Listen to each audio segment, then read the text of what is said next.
오늘 저녁에 같이 볼 하나님 말씀은 히브리서 1장 1절로부터 3절까지 말씀입니다. 히브리서 1장 1절로부터 3절까지 말씀, 우리 한 절씩 교독하시고 우리 3절은 합독하도록 하겠습니다. 1절 제가 먼저 보겠습니다. 옛적에 선지자들을 통하여 여러 부분과 여러 모양으로 우리 조상들에게 말씀하신 하나님이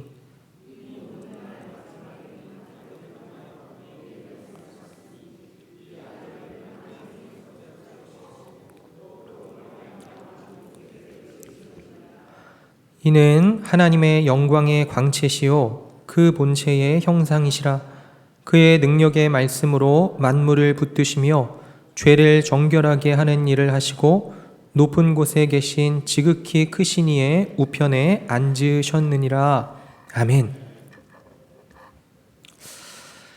오늘 저희들이 보는 이 히브리서는 예수 그리스도에 관한 책입니다.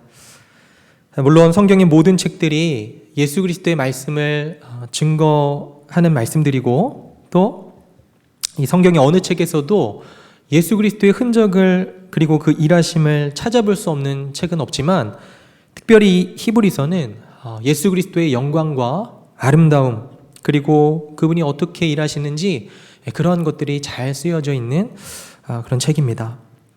구약 성경에 기록된 고대 유대인들의 종교, 또 역사, 그리고 그들의 제사와 삶, 문화의 그 어떠한 본질적인 의미를 딱 붙들어줘서 말씀해주는 그런 책이기도 합니다. 동시에 하나님의 백성들에게 허락된 그 구원의 의미를, 그 구원의 메커니즘을 참 간결하고도 또 집요하게 붙들어서 설명해주는 그런 책이기도 합니다. 그래서 개혁교회의 슬로건 중에 하나처럼 오직 예수, 오직 예수, 그 의미가 분명하게 드러나는 책이 이 히브리서입니다.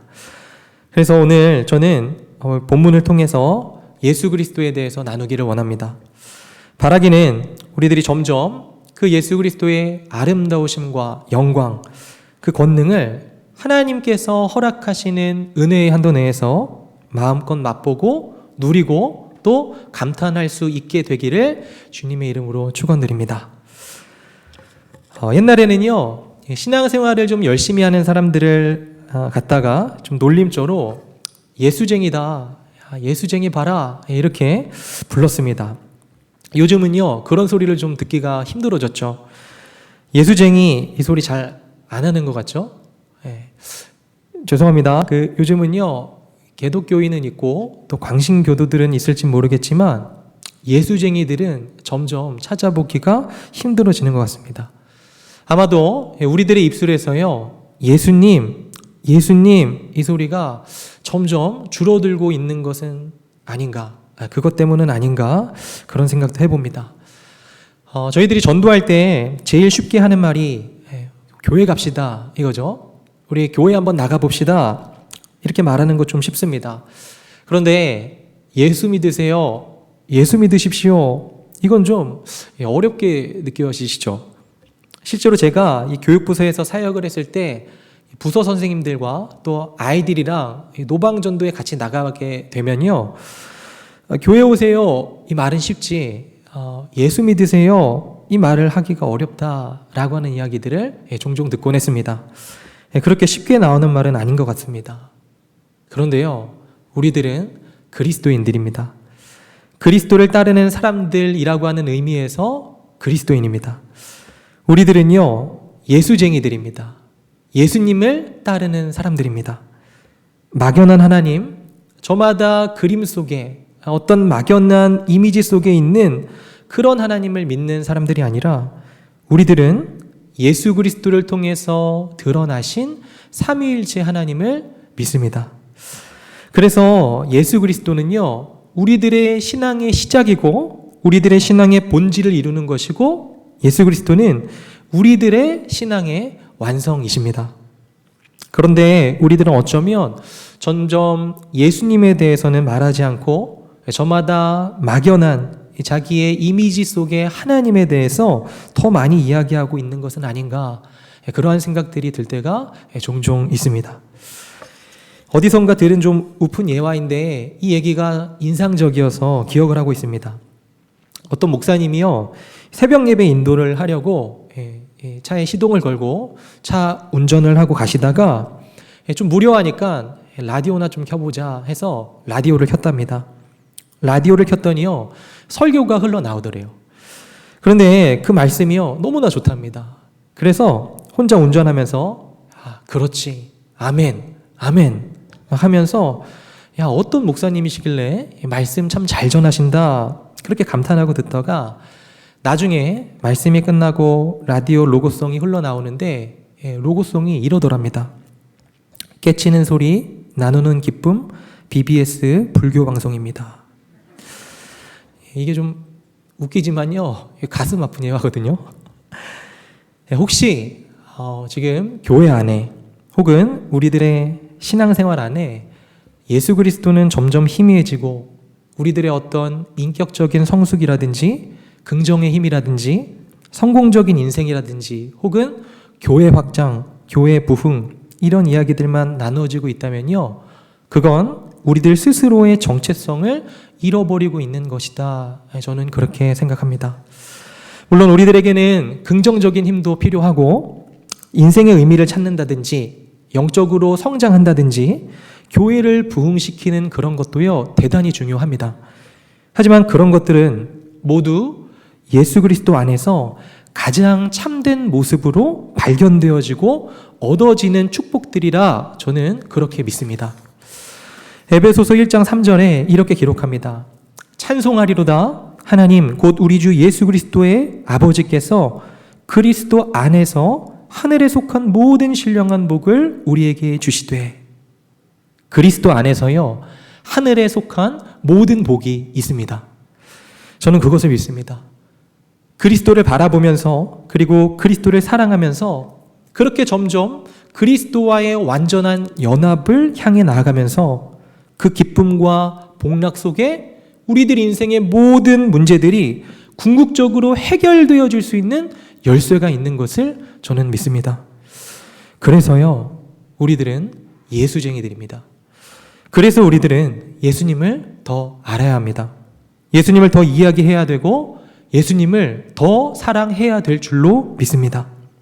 오직 예수, 그것이 우리 신앙의 위대한 선배들, 종교 개혁가들의 슬로건이고 누구에게는 식상할지는 모르겠지만 지금 우리들이 되찾아야 할 슬로건 중에 하나다, 그렇게 믿고 있습니다.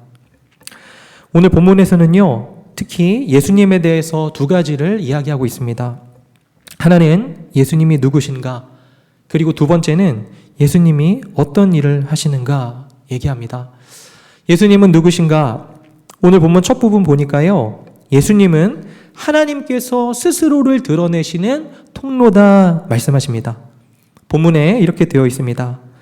옛적에 선지자들을 통하여 여러 부분과 여러 모양으로 우리 조상들에게 말씀하신 하나님이 이 모든 날 마지막에는 아들을 통하여, 예수님이죠, 우리에게 말씀하셨으니. 옛적에 하나님께서는 어떤 특정한 사람들을 통하여서 하나님의 뜻, 하나님의 말씀을 많은 사람들에게 전달하셨습니다. 선지자라고 해서요, 하나님의 음성을 들어서 전달해주는 사람들도 있었고요, 선견자라고 해서 하나님께서 보여주시는 어떤 환상들을 보고 전달해주는 사람들도 있었습니다. 하나님께서는 그렇게 몇몇 특정한 사람들을 지목하셔서 그들을 말씀의 통로로 삼으셨습니다. 예전에 크게 히트했던 소설 중에요, 베르나르 베르베르라고 하는 작가가 있는데 그 작가가 쓴 개미라고 하는 소설이 있습니다. 혹시 읽어보셨는지 모르겠어요. 거기 보면요, 참 재미있는 이야기가 나옵니다. 책 제목이 개미니까 주인공이 누구겠어요? 개미들이겠죠.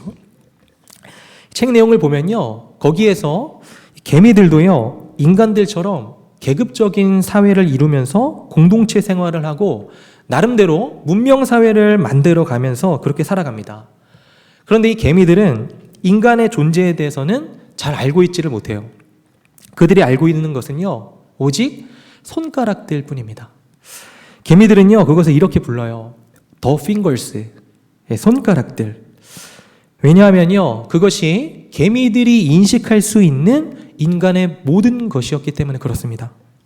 그래서 개미들은요, 자기들 나름대로의 세상 속에서 잘 살고 있는데 어느 날 갑자기 손가락들이 자신들의 집과 자신들의 터전을 파괴하기도 하고 자신의 동료들을 죽이기도 하고 또 어떨 때는 온 가족, 온 공동체가 먹고 남을 만한 양식들을 툭툭 이렇게 떨어뜨려 주기도 하고 자신들의 천적인 벌레들, 말하자면 자신의 원수들을 한순간에 없애주기도 합니다. 당연히 그 손가락들은요, The fingers, 그건 어떻겠어요? 개미들에게는요, 공포와 두려움과 경외의 대상들입니다. 그 개미들을요, 한 무리의 과학자들이 연구하기 시작합니다. 연구를 하다가 알아낸 사실이요, 개미들은 사람들처럼 말은 하지 못하지만 서로 의사소통을 하는데 어떻게 하는지 알아봤더니 페로몬이라고 하는 화학물질을 내뿜어서 그걸 가지고 의사소통을 하더랍니다. 그래서 그걸 알아내어서 과학자들이 이 개미들과 커뮤니케이션을 하기로 마음을 먹습니다. 그리고 수많은 개미들 중에 한 마리를 딱 지목을 해서 그를 데리고 옵니다. 말하자면요, 선지자죠. 개미들의 선지자죠. 그리고 그를 데리고 와서 개미들의 커뮤니케이션 수단인 그 페로몬, 화학물질, 개미들의 언어로 말을 하기 시작합니다. 야, 우리들은 너희들이 핑거스라고 부르는 사람들이야. 우리들은 너희들에게 이러한 일들을 원한다. 그리고 이제 너는 너희 동료들에게 가서 이 말을 전해라. 과학자들에게서 이 사실을 들은 그 개미는요, 가서 자신의 동료들에게 이 손가락들에 대해서, 사람들에 대해서 말하기 시작합니다. 그것이 개미들이 사람에 대해서 이해할 수 있는 유일한 방법이 됩니다. 물론 사실 이 책의 주제, 이런 내용들은요, 이 비기독교적인 주제고 내용들인데 참 이 비유가 인상적이었습니다. 우리들은요, 하나님을 알 수 없습니다. 다 알 수가 없습니다. 이 땅에 살았던 그 어떤 인간도 하나님의 광대하심을 다 측량하고 다 파악해서 알 수는 없습니다. 개미가 기껏 사람의 일부분만을 보고 손가락들이라고 부르면서 이해하고 있는 그 이상으로 하나님은 인간의 이해를 벗어나십니다. 인간이 아무리 잠수정을 타고 저 심해 깊은 곳, 수천 킬로 되는 그 곳까지 들어가도요, 바다를 다 이해할 수 없잖아요. 인간이 그곳 깊은 곳까지 들어가서 바다를 다 이해할 수 없는 것처럼 그 훨씬 이상으로 하나님은 인간의 이해를 뛰어넘으십니다. 왜냐하면요, 우리들은 너무나 작고 우리들은 너무나 유한하고 그 모든 존재하는 것을 지으신 하나님께서는 끝이 없이 광대하신 분이시기 때문에 그렇습니다. 시편 18편 11절 말씀에 이렇게 기록합니다. 그가 흑암을 그의 숨는 곳으로 삼으사 장막같이 자기를 두르게 하시며 곧 물의 흑암과 공중의 빽빽한 구름으로 그리 하시도다. 하나님은요, 우리에게 가리워져 계십니다. 그 누구도 하나님의 본질을, 그 영광을 다 파악해서 알 수는 없습니다.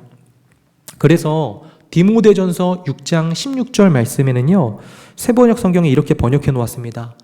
오직 그분만이 죽지 않으시고 사람이 가까이 할 수 없는 빛 속에 계시고 사람으로서는 본 일도 없고 또 볼 수도 없는 분이십니다. 어쩌면 옛날에 유대인들은요, 이런 하나님에 대해서 측량할 수 없이 크고 두려우신 이 하나님의 속성에 대해서 우리들 현대인들보다도 더 잘 이해하고 있었을지 모릅니다. 그들에게 하나님은요, 그들 중에 거의 모든 사람이 아무도 들어가 본 적이 없는 저 성소의 깊숙한 곳, 지성소 안에 비밀스럽게 거하시는 분이셨습니다. 그 어떤 음성도 들을 수 없었고 그 어떠한 형상으로도 표현될 수 없는, 인간의 상상력으로 떠올릴 수 있는 모든 형상과 이미지들을 거부하시는 그런 분이셨습니다. 그래서 옛날 솔로몬이 지어놓고 그 커다랗고 화려한 성소 안에요, 그 깊은 그 지성소에 1년에 한 번씩 대제사장이 들어가면요, 거기에는 아무런 빛도 들어오지 않도록 완벽하게 차단되어 있었습니다. 완전하게 캄캄한 황금으로 된 그 방 안에 높이가 한 3, 4m 정도 되는 그룹들, 천사들이 있었습니다. 그러니까 얼마나 두려웠을까요? 그들이 느끼기에 얼마나 두려워했을까요?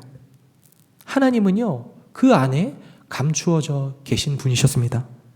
옛날 유대인들에게요, 하나님은 그런 분이셨습니다.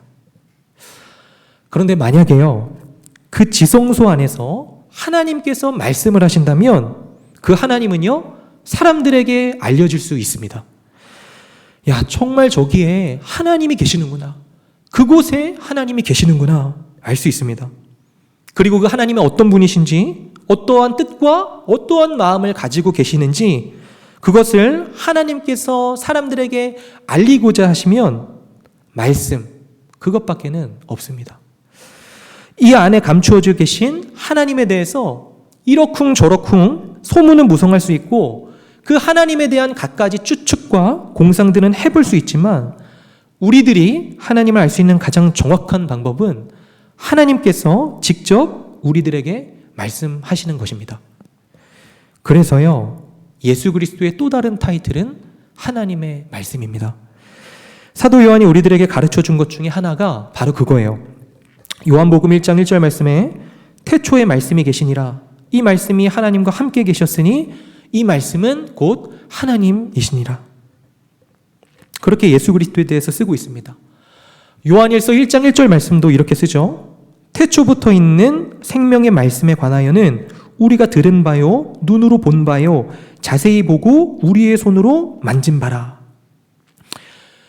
아까 말씀드린 그 베르나르 베르베르의 소설 속에 과학자들이 개미들과 소통하는 방법이 개미들의 언어, 개미들의 말이었듯이 하나님께서는 그리스도를 하나님의 말씀으로 삼으셨습니다. 사람들이 귀로 듣고 눈으로 보고 손으로 만질 수 있도록 하나님과 사람들을 이어주는 통로로 삼으셨고, 하나님의 자기 계시로 삼으셨습니다. 그리고 그 말씀을 통해서 하나님은요, 이 온 세상을 지으셨습니다. 빛이 있으라 하신 그 말씀으로 성도들을 창조하셨습니다. 그래서 하나님의 말씀, 그것은 예수 그리스도의 참된 모습입니다. 성부 하나님과 하나 되셔서 완전한 본질을 이루시는 또 다른 위격의 하나님이시고, 우리들이 다 이해하지 못하는 삼위일체 하나님의 신비입니다. 그래서 그분은요, 너무나 독특하신 온 우주에 유일하게 한 분뿐인 유일하신 분이십니다. 완전한 하나님이시자 완전한 사람이신 그 두 개의 모순된 개념을 함께 가지고 계시는 분이십니다. 육신을 입으신 하나님의 말씀, 하나님의 지혜, 그분이 우리들이 믿는 예수 그리스도이십니다. 예수님께서 분명하게 선포하셨죠. 내가 곧 길이요 진리요 생명이니 나로 말미암지 않고는 아버지께로 올 자가 없느니라. 그런데 우리들이 다 아는 것처럼요, 세상에는 저 뒤에 감추어진 하나님에 대한 온갖 소문과 풍문들이 무성합니다. 하나님에 대한 저마다의 다양한 이미지들과 저마다의 다양한 잡설들로 이 세상은 가득합니다. 아마도 미켈란젤로가 그린 천지창조라는 그림 속에 하나님은요, 그런 묘사 중에 하나일 거예요. 근육이 울퉁불퉁한 수염을 기르신 강한 군주, 강한 왕의 모습. 중세시대 사람들에게 하나님은 그런 모습이었습니다.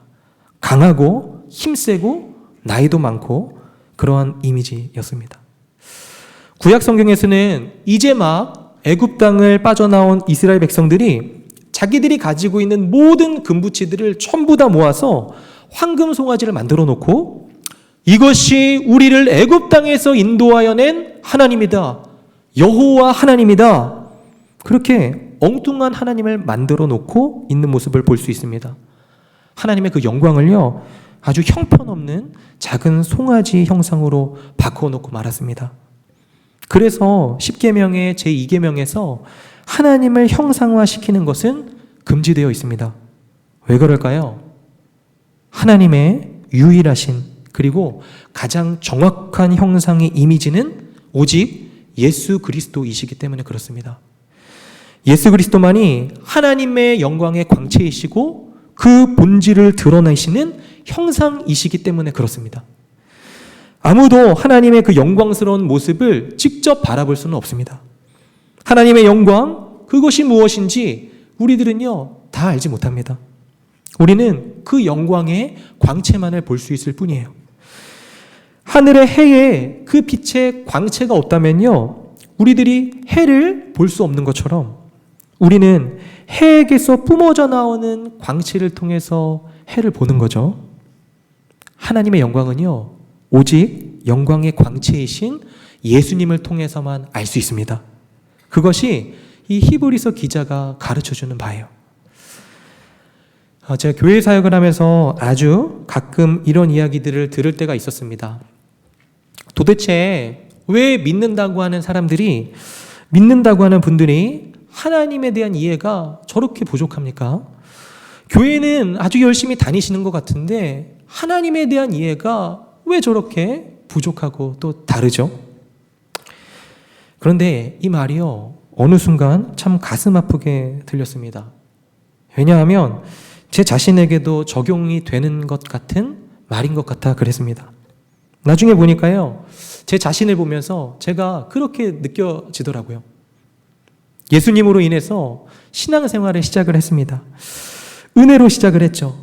그런데 점점 가다가 보니까 점점 더 형식적이 되고 습관적이 되고 강제적이고 또 의무적인 종교 생활에만 몰두하게 되는 겁니다. 그것에 제 자신을 가둬놓는 거예요. 그리고 다른 사람들도 그 테두리 속에 가둬놓으려고 애를 씁니다. 그러다 보니까 점점 참되신 하나님, 진리로부터 멀어지는 것 같고 내 안에 참된 평안, 행복, 그것은 점점 사라지게 되고 이 감격, 그러니까 자원하는 마음으로 하나님의 의와 나라를 구하기는커녕 내 자신의 일주일의 삶을 추슬러 세우는 그것만으로도 벅차게 됩니다. 어쩐지요, 이상한 거예요. 신앙생활은 기쁜 거라고 하는데 물론 힘든 것도 있겠지만 이상한 겁니다. 그런데요, 그러던 중에 나중에 깨닫게 되었습니다.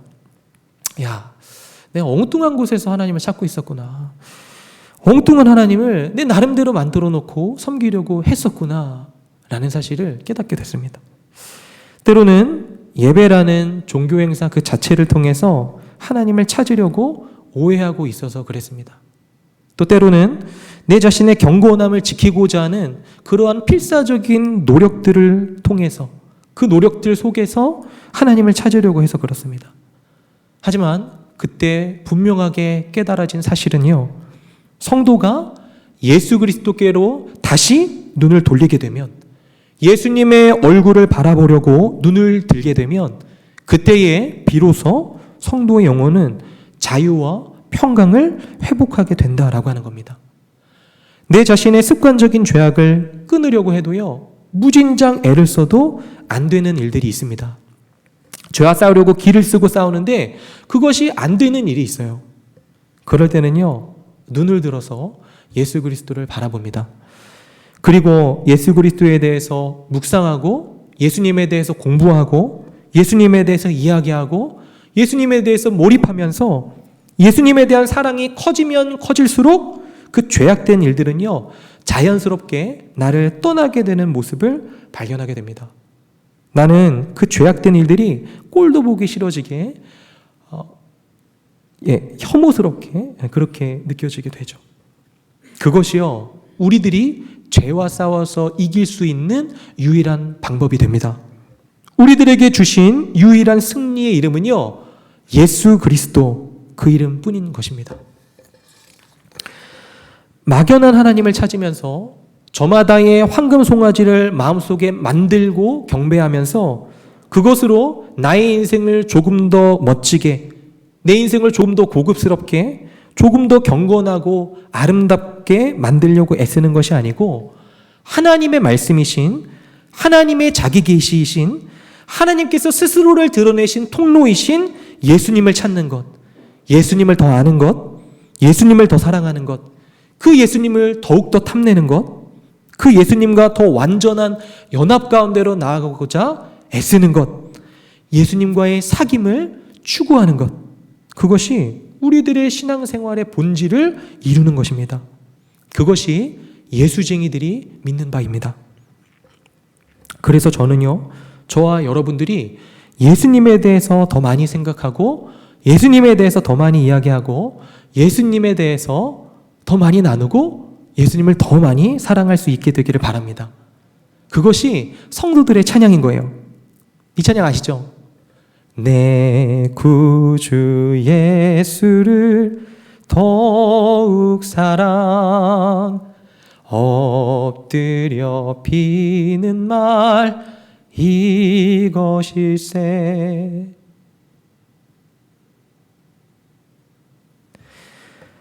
내 진정 소원, 내 구주 예수를 더욱 사랑. 교회 건물을 사랑, 교회 공동체를 더 사랑. 그것은 어쩌면 나중 문제이고 내 구주 예수를 더욱 더 사랑. 주 예수보다 더 귀한 것은 없네. 예수밖에는 없네. 그것이 예수쟁이들의 찬양입니다. 가슴 아픈 이야기지만 분명히 교회 안에는요, 종교로서의 기독교는 받아들였는데 예수님은 받아들이지 못한 분들이 계실 겁니다. 어쩌면요, 스스로에게 속고 있는지도 모릅니다. 우리들이 예배 드리는 것은 무엇 때문이었죠? 우리들이 교회에 봉사하고 헌신하는 것은 무엇 때문이었습니까? 어디에서 시작된 거죠? 예수 그리스도가 우리들의 동기가 되고 그분이 우리들의 목적이 되지 않는다면요, 어쩌면 우리들은 잘못된 길로 나아가고 있는 중인지도 모릅니다. 오늘 본문에서는 또 이 성자 예수 그리스도께서 무슨 일을 하고 계시는지를 가르치고 있습니다. 성경 말씀은요, 분명하게 선포합니다. 예수님께서는 지금 이 순간도 살아 계십니다. 2000년 전에 부활하셨지만 그저 어디론가 멀리 떠나버린 분이 아닙니다. 예수님께서는요, 지금 이 순간 살아서 역사하고 계시고 주님의 몸된 교회를 통해서 일하고 계십니다. 교회를 통해서 일하시고 우주 만물을 지금 이 순간도 다스리고 계십니다. 우리 주님은요, 만왕의 왕이십니다.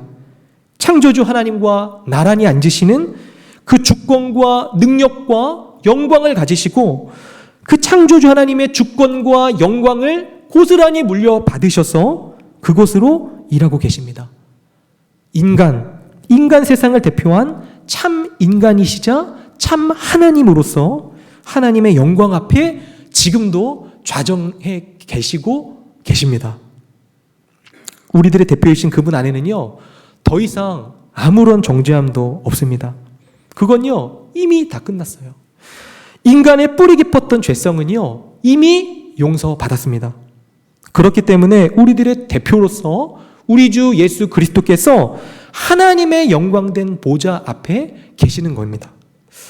예수님께서는 지금 이 순간도 우리들의 소원, 우리들의 간구, 우리들의 기도를 자신의 기도처럼 하늘 아버지께 올려드리고 계십니다. 우리가 예수 그리스도의 이름으로 기도할 때 우리들의 기도는요, 예수님의 기도가 됩니다.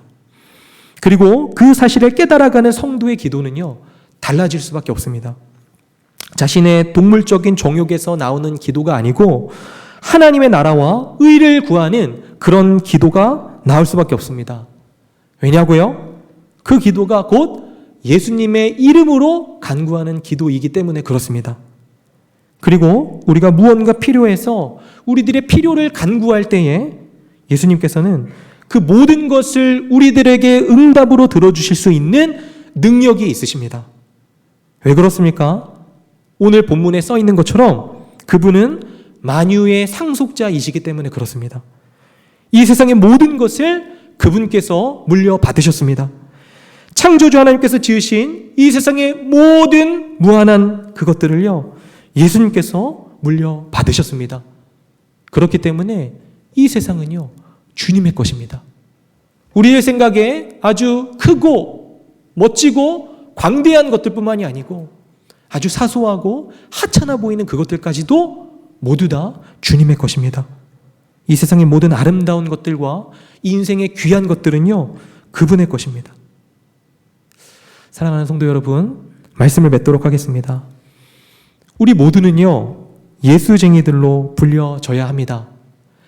우리들의 신앙은 그리스도로 시작되어서 그리스도로 향해 가야 합니다. 저마다의 오해 섞인 하나님을 붙들고 있어서는 안 될 것이에요. 막연한 이미지 속의 어떠한 하나님, 그것이 아니고 오직 그리스도를 통해서 계시된 하나님을 믿어야 합니다. 기독교 신앙의 내용은요, 그렇기 때문에 하나님께서 내게 능력 주셔서 내가 그 능력으로 강건해지고 내가 경건해지고 내가 의로워지고 내가 삶의 어려운 난관을 헤쳐나가는 그러한 이야기가 아닙니다. 이것은 우리들 자신에 대한 이야기가 아니라 예수 그리스도에 대한 이야기입니다.